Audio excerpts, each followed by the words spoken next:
Hola a todos, soy Romina Aranaga, profe de lenguaje, y hoy vamos a ver los textos de medio.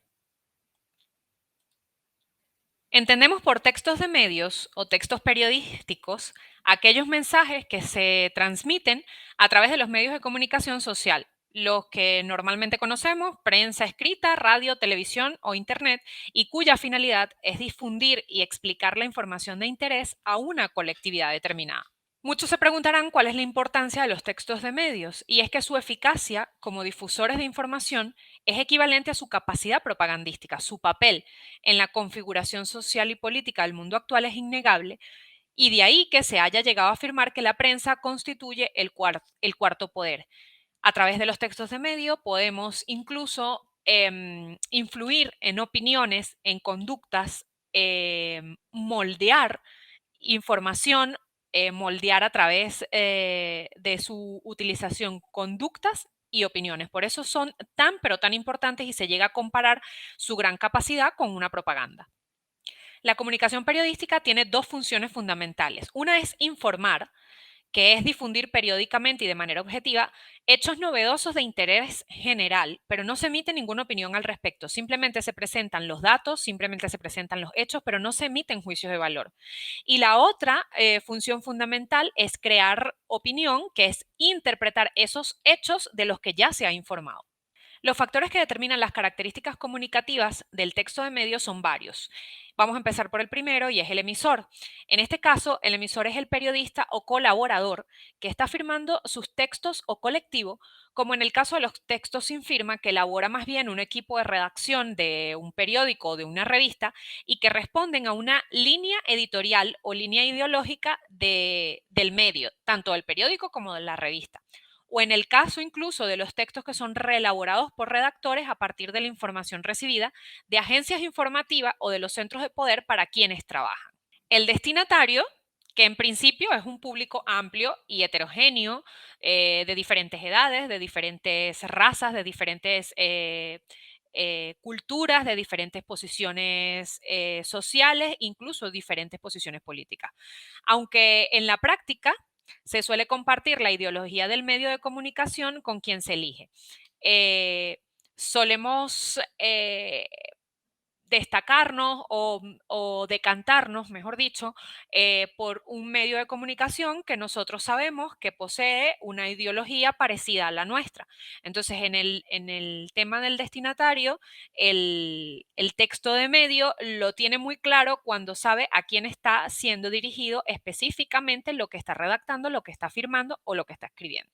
El otro factor que interviene, por supuesto, es el canal, que son los medios visuales, auditivos o audiovisuales por donde se va a transmitir el mensaje.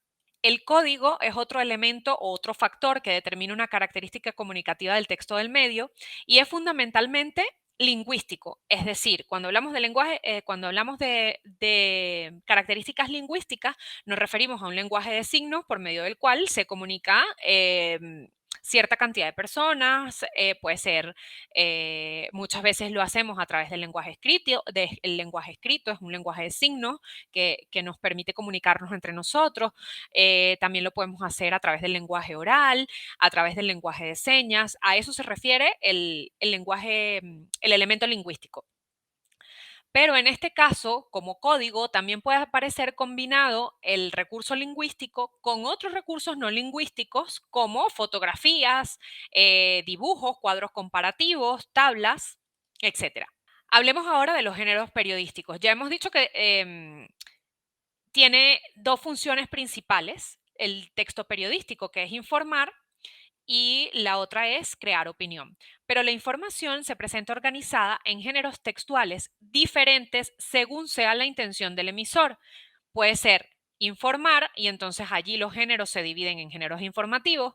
La intención puede ser opinar, y entonces allí se divide en género de opinión, o informar opinando, que es básicamente mezclar los géneros informativos con los de opinión, y se hace un mixto. Vamos a hablar ahora de los géneros informativos. La información supone la exposición objetiva de hechos suficientemente contrastados.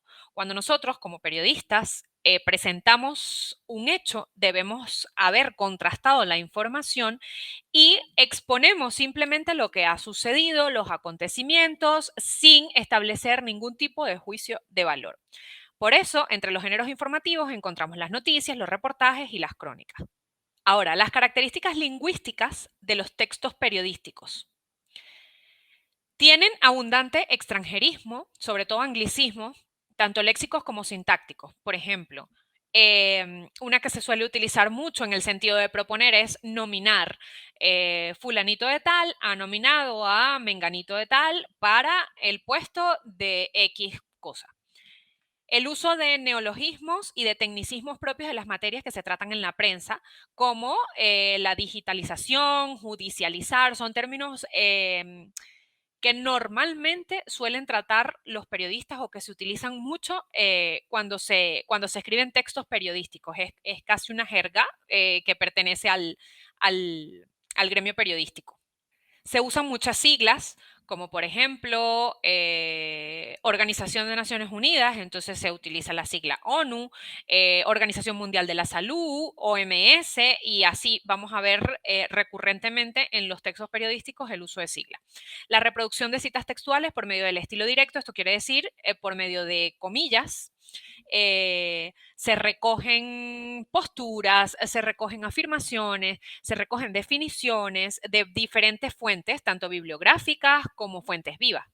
Las características lingüísticas de los textos periodísticos sobre todo se notan mucho en los títulos. Y aquí hay que prestar mucha atención porque en los títulos normalmente los periodistas no suelen utilizar artículos o preposiciones. Mientras más básico, mejor. También usan mucho el recurso retórico para captar la atención, como metáforas, personificaciones, ironías, hipérboles, etc. Todo esto en los títulos. Hablemos ahora de un tema importante dentro de los medios de comunicación y es la ética periodística, porque la ética de un periodística es un elemento tan clave que permite que se lleve a cabo un periodismo transparente en el que el público pueda confiar. Se trata de dar a conocer una noticia o de contar historias objetivas y sin tergiversar que contengan datos reales, que sean verificados y que sean además verificables por la audiencia. No basta con nosotros solo mostrar los datos y ya, sino otorgarle también las herramientas a los lectores para que ellos puedan verificar la información que estamos dando y de alguna forma ganarnos el crédito o la confianza del lector. ¿Cuáles son las malas prácticas que deterioran la ética periodística? Número uno, no cumplir con las normativas vigentes ni seguir el mínimo jurídico. Para quienes no lo saben, el periodismo tiene una serie de rigurosas normas jurídicas, además, en la que un periodista debe regirse sin pasar por encima de ella y, ante todo, debe respetarlas. Entonces, el periodista debe estar al tanto de ellas, de las normativas vigentes y no pasar por encima de ellas. No corregir información imprecisa o errónea en el momento oportuno. Si nos dimos cuenta que hemos presentado un dato y al momento nos dimos cuenta que la información no es correcta, pues esa información debe ser corregida inmediatamente nos hayamos percatado de que se está cometiendo un error. Número 3, exponer sin consentimiento la identidad de una fuente o cruzar los límites de la vida privada. Muchas veces cuando vamos a buscar información decimos,